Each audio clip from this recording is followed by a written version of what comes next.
Здравейте, приятели! Аз съм Миро, вие с каналът Готвене за начинаещи и в днешното видео ще ви покажа една страхотна рецепта за туршия, така бих я нарекал, от червени капи, която между другото може да намерите и в моята книга Българска кухня в 4 сезона. Получава се страхотно с една сладко-кисела марината. Това си е традиционна рецепта за този край, в който се намирам в момента, село Свиня, и според мен наистина е едно страхотно мезе за ракията през зимата. Вижте как я приготвяме и се надявам да ви хареса.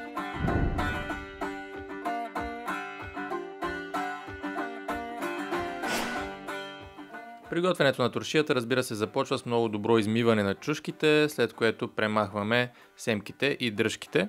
В достатъчно голям съд слагам вода и един пакет сол. Това е за една доза. Ако решите да правите повече или по-малко, съответно може да намалите солта и водата. Разбърквам добре, докато солта се поразтвори и мога да добавя вече почистените чушки. Усоляването на чушките ще отнеме около 12 часа. Както виждате, маринатата не ги покрива изцяло, но това е защото след като престоят малко в солта, започват лека по лека да си намалят обема. Хубаво е през тези 12 часа да се разбъркат поне 2-3 пъти, за да може да се усоляват равномерно и ще видите как лека по лека ще започнат да си намалят обема и до сутринта, ако ги правите вечерта, ще видите, че са почти изцяло под вода.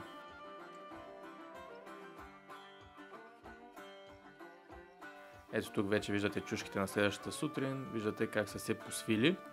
Точно така трябва да бъдат. Между другото, така иначе ще режем чушките след като ги мариноваме и се чудих дали не могат да се нарежат предварително и да се осолят за по-кратко време, около 4-5 часа например, така ще се спести процедурата по бъркането. На село не можаха да ми дадат отговор, защото не са пробвали, но често казано аз мисля да пробвам една малка доза. Ако някой от вас реши да го направи преди мен, моля да пише долу в коментарите дали са се получили добре. Нарязвам ги на парчета, колкото една хапка. Разбира се, може да ги сложите и цели в бурканите, но първо, че по-трудно се натъпкват, а и в маринацията има доста мазнина. Когато са мазни, после зимата доста по-трудно ще ги нарежете, затова по-лесно става сега да се нарежат. Нарязвам една голяма връзка магданоз, както и 2 глави чесън. Това са доста скелетки чесън, но за 8 буркана е хубаво да има голямо количество, за да може да ароматизира добре. Тук пред мен в тенджерата вече съм смесил равни части оцет, олио и захар. За да се разтвори по-лесно захарта, може да сложите тенджерата на котлона за една минутка.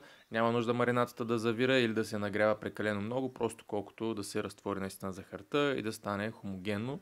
Тук съм си приготвил 8 буркана, които започвам да напълвам. В последствие добавих още 2, тъй като тези не ми стигнаха. Старайте се максимално добре да оплътнявате бурканите. Аз слагам чесън и магданоз на 2 места. Редя малко чушки, слагам чесън и магданоз, редя още чушки и пак слагам, за да се ароматизира така равномерно. Не, че след като ги стерилизираме има някакво, кой знае какво голямо значение, но така ми изглежда и по-добре. След като бурканите са хубаво напълнени, мога да разлея маринацията, като характерното тук е, че за разлика от царската туршия и киселите краставички, например, няма нужда тя да покрива изцяло чушките и да напълни бурканите. Супер вкусна е, защото имаме оцет, олио, захар, сол от чушките и през зимата няма нужда да я хвърляте, може да си я изтопите с филийка хляб или да я използвате дори за мариноване на меса или овкусяване на други салати. Така че, ако искате, може да си завишите дозата и да ги напълните догоре, просто казвам, че не е необходимо. Затварям бурканите и ги стерилизирам, като трябва да се варят около 6-7 минутки след като заври водата. Задължително е капачките да хлътнат хубаво, ако някоя остане надута или пък пука, трябва да ги отворите и да ги преварите наново. Но имайте предвид, че ако ги варите по-дълго време, има опасност вече да не са хрупкави, а да станат малко така по-меки като сготвени. Така че старайте се да затваряте капачките много добре. След като е минало нужното време, ги вадя и ги обръщам наобратно, за да може да направят хубав вакуум. Ами, това са нашите чушици, приятели. Надявам се, ако рецептата ви е допаднала, да си ги приготвите и да споделите какъв е крайният резултат. Може би чувате, че са леко хрупкави, а с тази сладко-кисела марината просто на мен лично страшно много ми допадат. На здраве и ви очаквам отново в следващото видео.